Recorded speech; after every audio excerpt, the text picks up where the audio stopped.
Good morning and welcome to Varthamanam. ഇന്നത്തെ പ്രധാനപ്പെട്ട പത്രവാർത്തകൾ.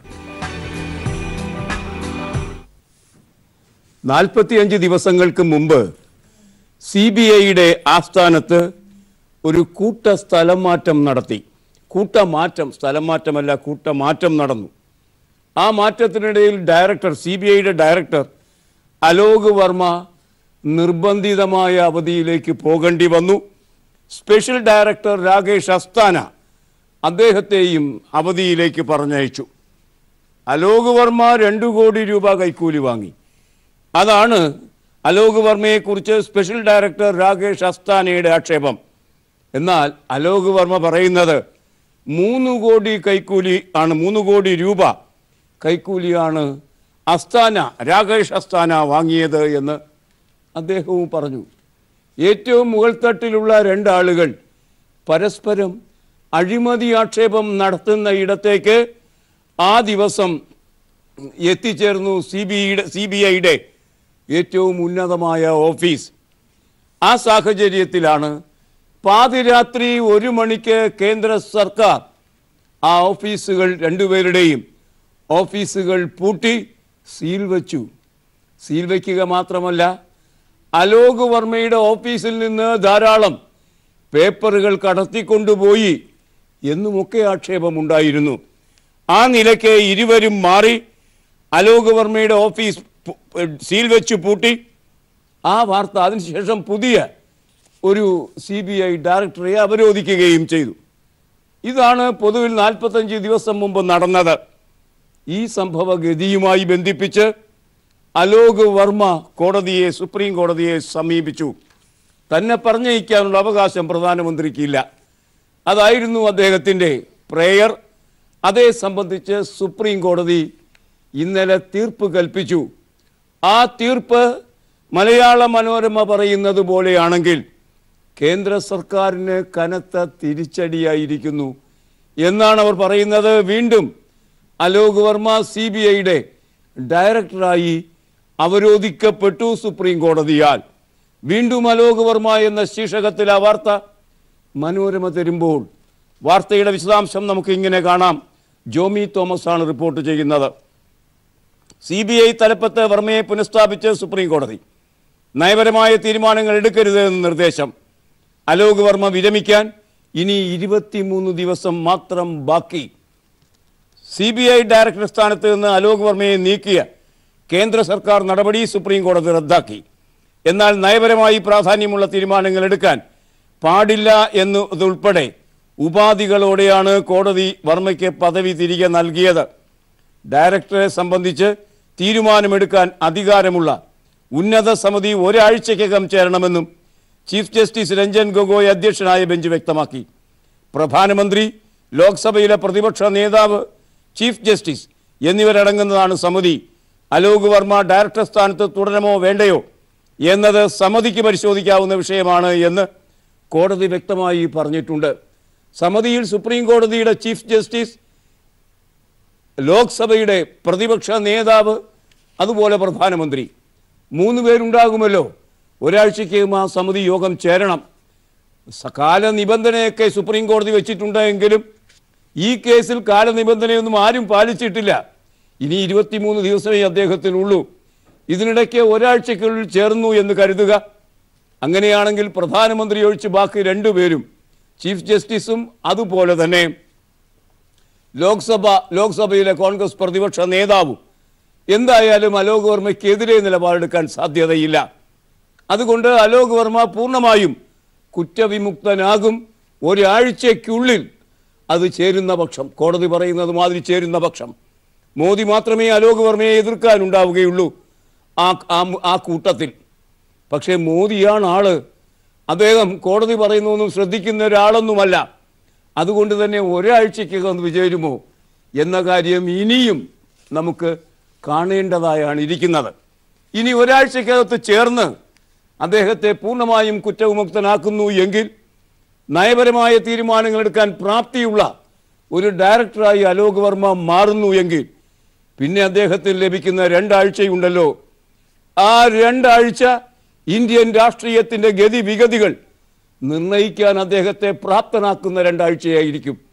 റഫേലിനെ കുറിച്ചെങ്ങാനും അതിൻ്റെ മേൽ അദ്ദേഹം കൈവയ്ക്കുന്നുവെങ്കിൽ അങ്ങനെ കേട്ടിരുന്നു. റഫേലിനെ കുറിച്ച് ഒരു പരിശോധനയോ അല്ലെങ്കിൽ അതേ സംബന്ധിച്ച ഒരു അന്വേഷണമോ അദ്ദേഹം വേണമെന്ന് പറയുകയാണെങ്കിൽ പോക്കാണ് നരേന്ദ്രമോദിയുടെ കഥ. ആ നിലയ്ക്കാണ് കാര്യങ്ങൾ നീങ്ങുന്നത്. അതേ സംബന്ധിച്ച് മനോരമ നമുക്ക് തരുന്ന ഒരു കാർട്ടൂൺ കൂടിയുണ്ട് പ്രധാന വാർത്തയ്ക്കൊപ്പം ബൈജുവിൻ്റെ.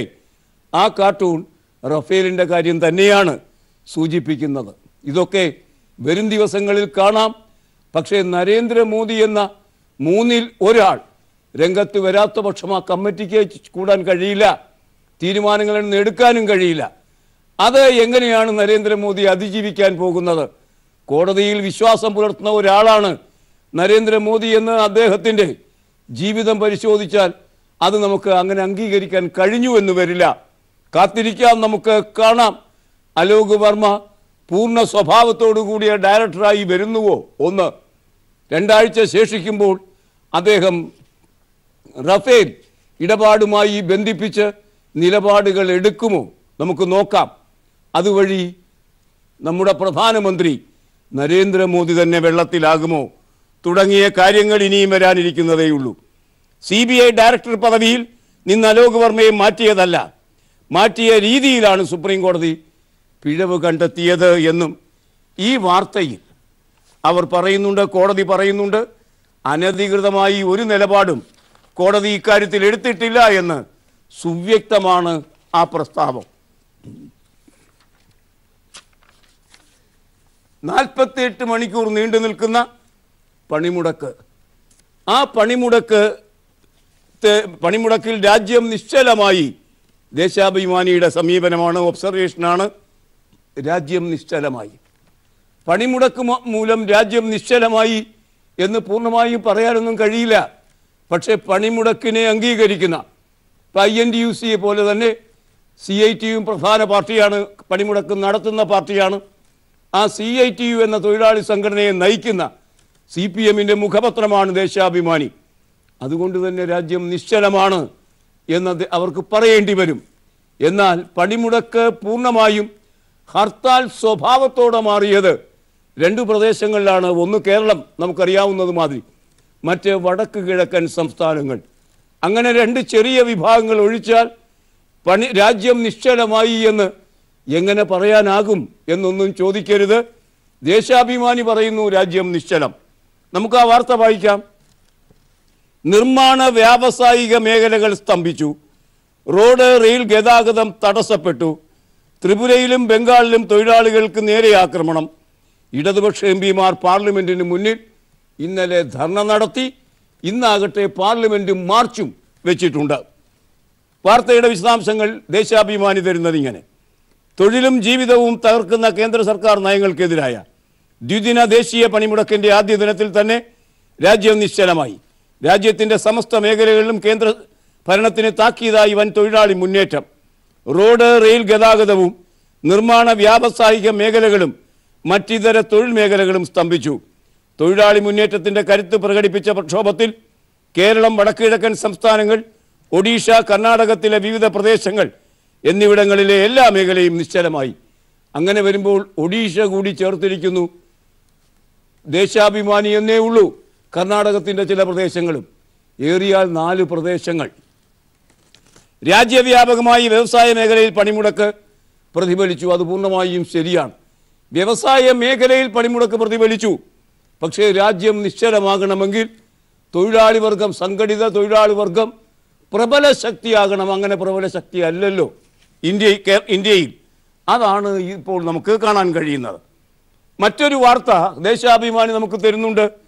കേരളത്തിൽ ഈ പണിമുടക്ക് പൂർണ്ണം, പണിമുടക്ക് ഹർത്താലാകില്ല എന്നതിൻ്റെ നേതാവ് തന്നെ തലേ ദിവസം തന്നെ പറഞ്ഞിരുന്നു. പക്ഷേ അണികൾ അത് ചെവിക്കൊണ്ടില്ല. നേതാവിന് എന്തും പറയാം, ഞങ്ങൾ എന്തും ചെയ്യും.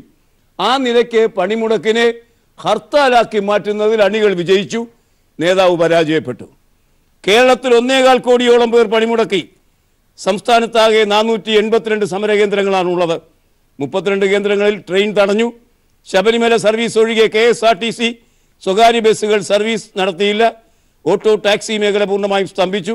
കോൺട്രാക്ട് വാഹനങ്ങളും സർവീസ് നടത്തിയില്ല. ചുരുക്കം സ്വകാര്യ വാഹനങ്ങൾ നിരത്തിലിറങ്ങി. പൊതുഗതാഗതം ഇല്ലാത്തതിനാൽ കടകമ്പോളകൾ അടഞ്ഞുകിടന്നു. തിരുവനന്തപുരം അന്താരാഷ്ട്ര വിമാനത്താവളത്തിൽ കരാർ തൊഴിലാളികൾ പണിമുടക്കിയതോടെ വിമാന സർവീസുകൾ മുടങ്ങി. ഇതൊക്കെയാണ് വാർത്ത. കേരളത്തിലേക്ക് എത്തിയാൽ കൊച്ചിയിലും കോഴിക്കോടും പൂർണ്ണമായും കടകൾ തുറന്നു പ്രവർത്തിച്ചു. അടയ്ക്കാനൊക്കെ നോക്കി അനുസരണയില്ലാത്ത അണികൾ, നേതാവ് പറയുന്നത് വ്യത്യസ്തമായി.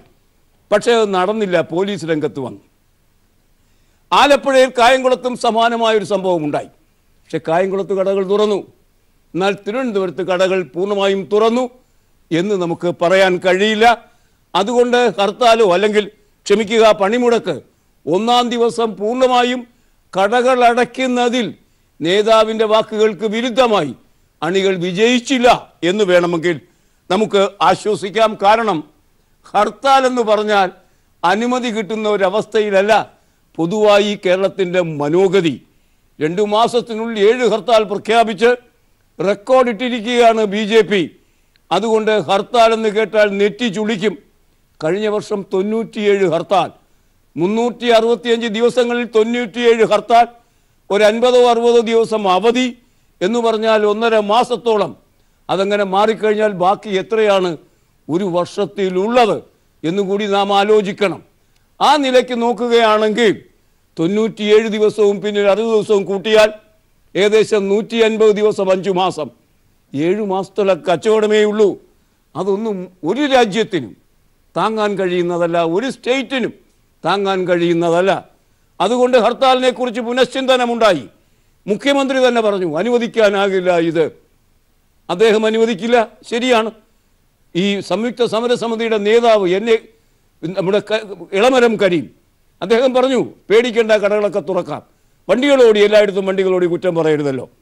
ഹർത്താൽ പോലെ ആകില്ല എന്ന് നേതാവ് പറഞ്ഞു. ജനങ്ങൾ വിശ്വസിച്ചു. പക്ഷേ അണികൾ നേതാവിൻ്റെ വാക്കുകളെ വഞ്ചിച്ചു. ഫസ്റ്റ് അണികൾ തന്നെ.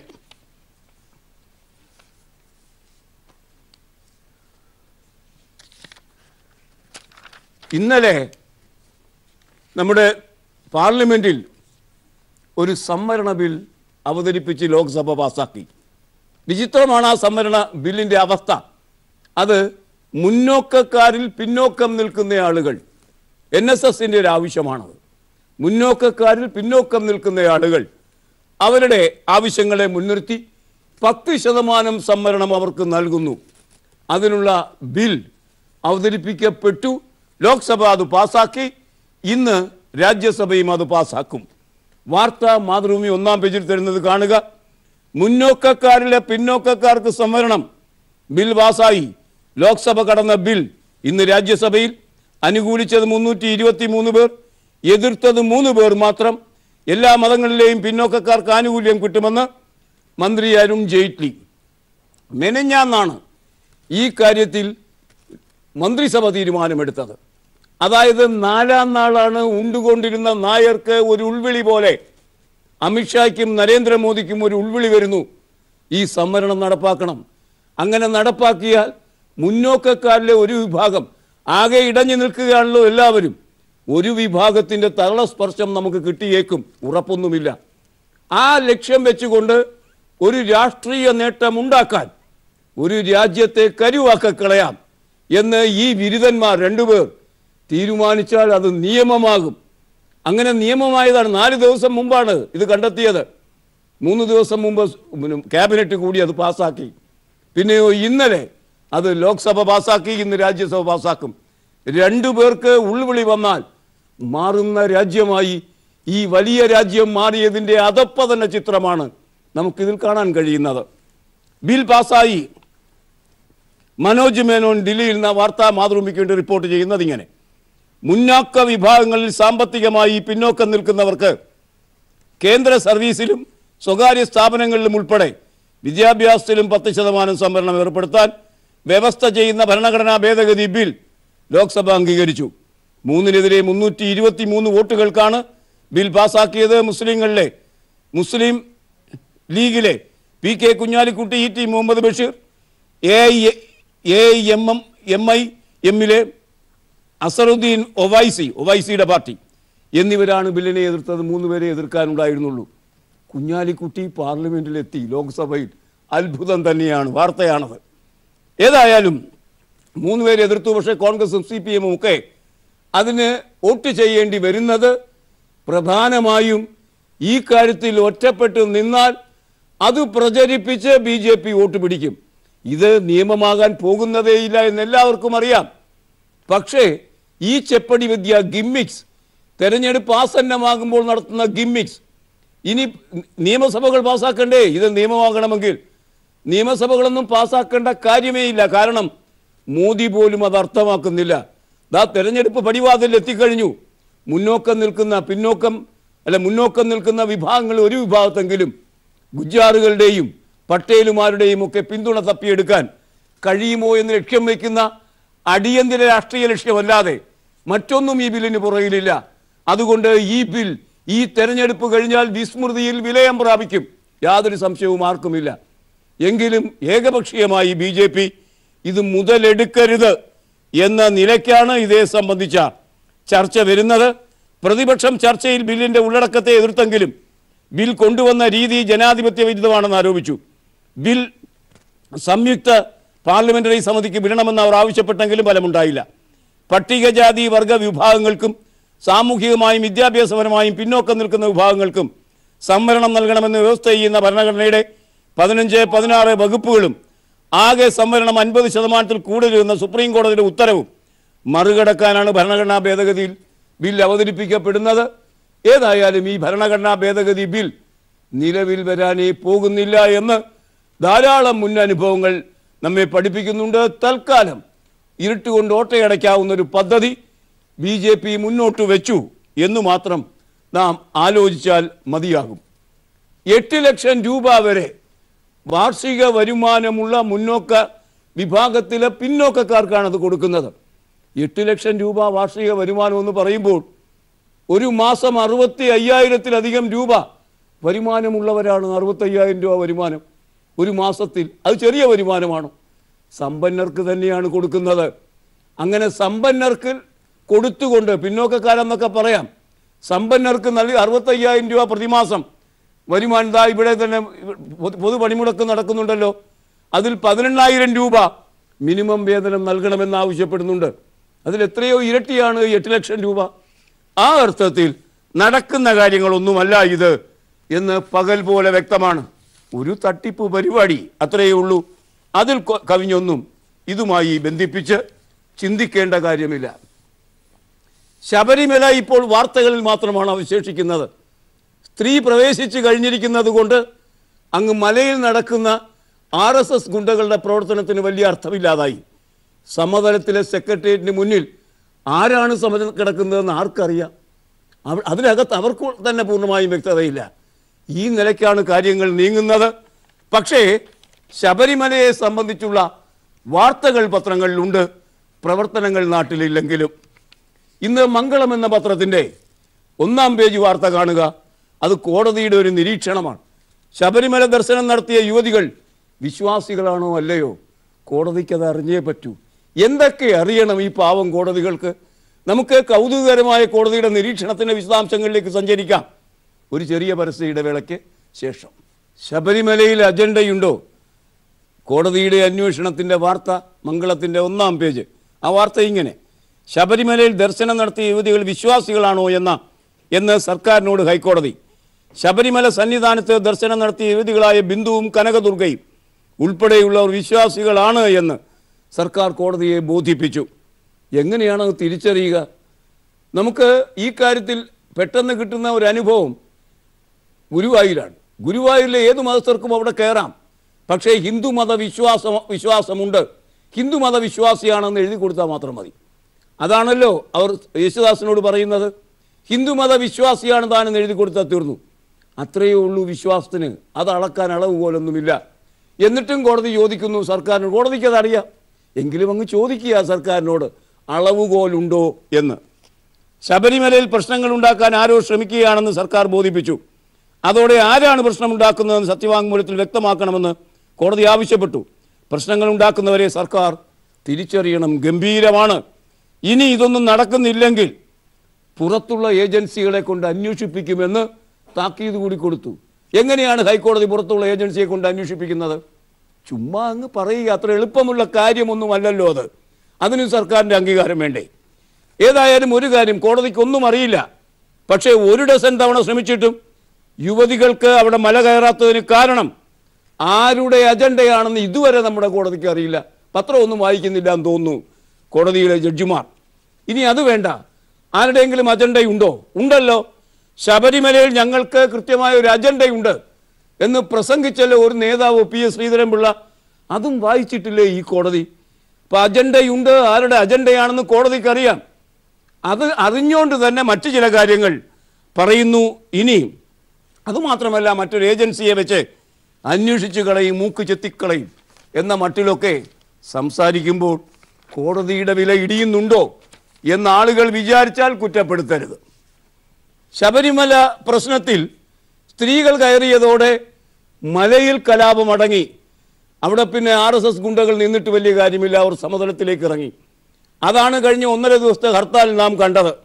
ഏതായാലും അതുപോലെ തന്നെ ഇപ്പോൾ സെക്രട്ടേറിയറ്റിന് മുന്നിലെ സമരത്തിനും അലയടങ്ങി.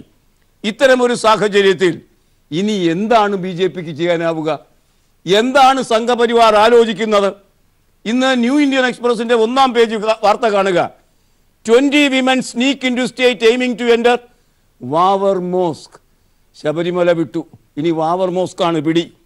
20 സ്ത്രീകൾ തമിഴ്നാട്ടിൽ നിന്ന് കേരളത്തിലേക്ക് നുഴഞ്ഞു കയറിയിരിക്കുന്നു. അവർ പല ഘട്ടങ്ങളിലായി ബാബർ പള്ളിയിൽ കയറണം എന്നാവശ്യപ്പെടും. പള്ളി കയറി കാണണമെന്നാണ് ആഗ്രഹമെങ്കിൽ അതൊക്കെ അവർ ചെയ്തു കൊടുക്കുന്നുണ്ട്. ഇതല്ല, ശക്തി ഉപയോഗിച്ച് ഞങ്ങൾ കയറാൻ പോകുന്നു എന്ന മട്ടിലൊക്കെ പറയുന്ന രീതിയിലേക്ക് സമരം മാറുന്നു. കൈവച്ചത് പോയി, പൊള്ളി, കൈപൊള്ളി. എന്നാൽ ഇനി പുതിയ പണിയായി കളയാം. ഏതായാലും അമ്പേ തോറ്റ ശബരിമല സമരത്തിന് ഒരു പുതുജീവൻ വെക്കാൻ മുസ്ലിങ്ങളെ പിടിച്ചു നോക്കാം, അവരുടെ പള്ളിക്ക് മേലൊരു പ്രശ്നം ഉണ്ടാക്കി നോക്കാം. ഇതാണ് വാസ്തവത്തിൽ സംഘപരിവാറിൻ്റെ രീതി. ഒന്ന് വിട്ടാൽ മറ്റൊന്ന് പിടിക്കും. പക്ഷേ ഏത് സാഹചര്യത്തിലും അത് നാട്ടിൽ കലാപ സമാനമായ കാര്യങ്ങൾ ഉണ്ടാക്കുന്ന തരത്തിലായിരിക്കും. 20 women sneak into state aiming to enter Vavar mosque. ഇത് നമ്മുടെ ഹൈക്കോടതിയിൽ ആൾക്കാർ വായിച്ചാൽ അജണ്ട ആരുടേതാണ് എന്ന് കുറെ കൂടി വ്യക്തമാകും. 352 കോടി ചിലവിൽ 13 കിലോമീറ്റർ നീളമുള്ള കൊല്ലം ബൈപ്പാസ് ആരാണ് ഉദ്ഘാടനം ചെയ്യാൻ പോകുന്നത്?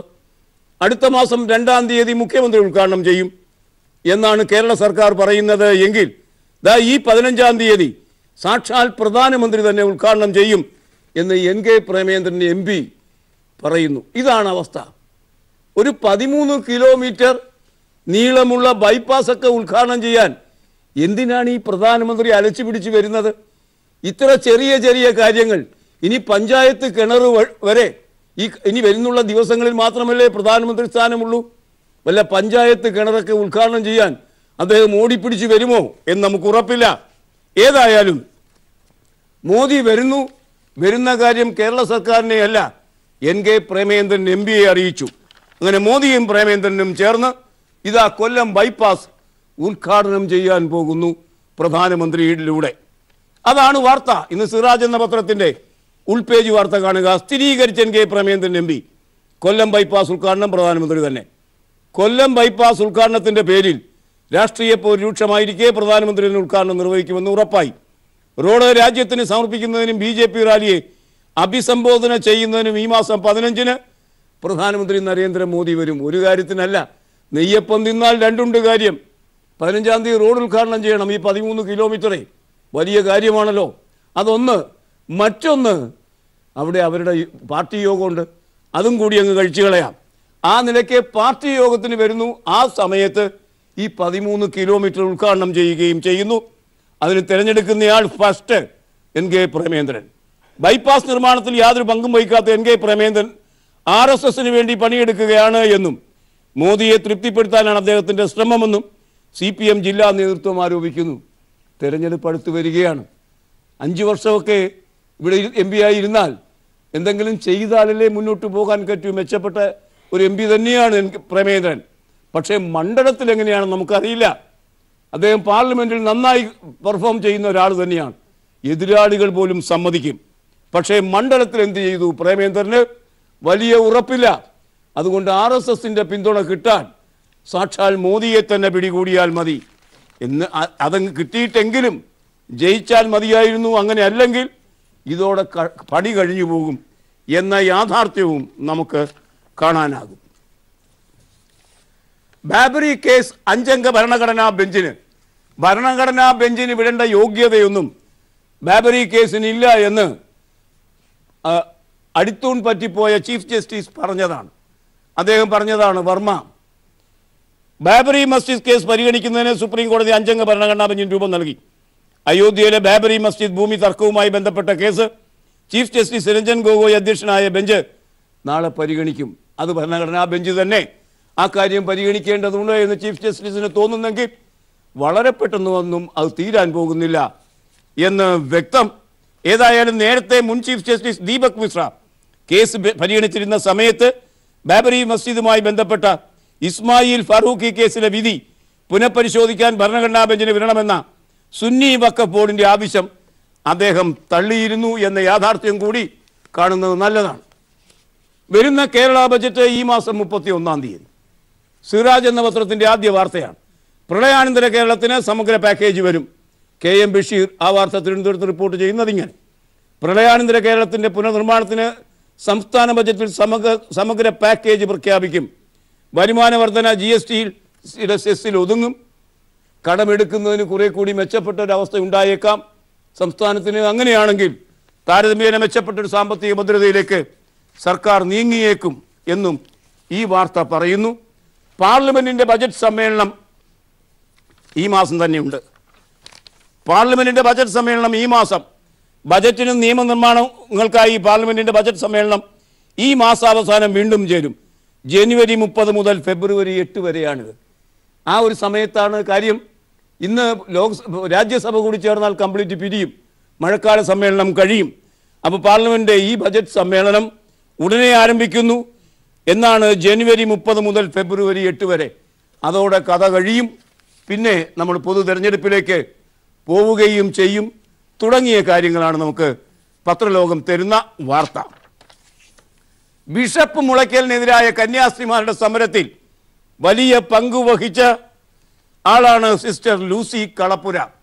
ഒരു ഘട്ടത്തിൽ അവർക്കെതിരെ സഭാ നേതൃത്വം നീങ്ങിയപ്പോൾ ആ ഇടവക മുഴുവൻ സംഘം ചേർന്ന് ആ സഭാ നേതൃത്വത്തെ വിമർശിച്ച അനുഭവം കൂടി ഈ കന്യാസ്ത്രീയുടെ ശുദ്ധമായ പ്രവർത്തന പശ്ചാത്തലത്തിലുണ്ട്. ഏതായാലും ബിഷപ്പ് മുളയ്ക്കലിനെതിരെ സമരം, സിസ്റ്റർ ലൂസിക്ക് സഭയുടെ നോട്ടീസ്. വാർത്ത കേരള കൗമുദി തരുന്നു, സചിത്രമായി തരുന്നു. ലൈംഗികാരോപണ വിധേയനായ ബിഷപ്പ് ഫ്രാങ്കോ മുളയ്ക്കലിനെതിരെ കൊച്ചിയിൽ കന്യാസ്ത്രീകൾ സംഘടിപ്പിച്ച സമരത്തിൽ പങ്കെടുത്ത സിസ്റ്റർ ലൂസി കളപ്പുരയ്ക്ക് സന്യാസി സഭയുടെ കാരണം കാണിക്കൽ നോട്ടീസ്. ചുരിദാറിട്ട കന്യാസ്ത്രീയാണവർ. വനിതാ മതിൽ ദിവസം ചുരിദാർ വേഷമിട്ട ഫോട്ടോ എടുത്ത് സിസ്റ്റർ ഫേസ്ബുക്കിൽ പോസ്റ്റ് ചെയ്തത് വൈറലായിരുന്നു. ആ പോസ്റ്റ് നമുക്ക് കൃത്യമായും കാണാം. കന്യാസ്ത്രീയായി നിൽക്കുന്ന സിസ്റ്റർ എന്ന് പറഞ്ഞ ന്യായം, ഈ പുരുഷന്മാരായ പ്രീസ്റ്റുകൾക്ക് ഏത് വേഷവും ധരിക്കാം, സ്ത്രീകൾക്ക് പറ്റില്ല. അതും അവർ ബ്രേക്ക് ചെയ്തു. ഞാൻ ചെയ്തതെല്ലാം ശരിയാണെന്ന് തന്നെയാണ് എൻ്റെ വിശ്വാസം. അല്ലെങ്കിൽ അവരെൻ്റെ കാഴ്ചപ്പാട് മാറ്റട്ടെ. മദർ സുപ്പീരിയറിന് നേരിട്ട് മറുപടി നൽകാൻ ആലുവയ്ക്ക് പോകില്ല. മറുപടി ഇമെയിലിലും തപാലിലും നൽകും. ഞാൻ വയനാട്ടിലെ മഠത്തിൽ തന്നെയുണ്ട്. സഭ എന്നെയാണ് ഉപദ്രവിക്കുന്നത്. എന്തുകൊണ്ടെന്ന് ചോദിച്ച് 1 മാസം മുമ്പ് മദർ സുപ്പീരിയറിന് കത്ത് നൽകിയതാണ്. ആദ്യം അതിന് മറുപടി നൽകട്ടെ എന്ന ഉറച്ച നിലപാട് എടുത്തിരിക്കുന്നു അവർ, ആ സിസ്റ്റർ. ഇനി ഇന്നത്തെ ചിത്രം.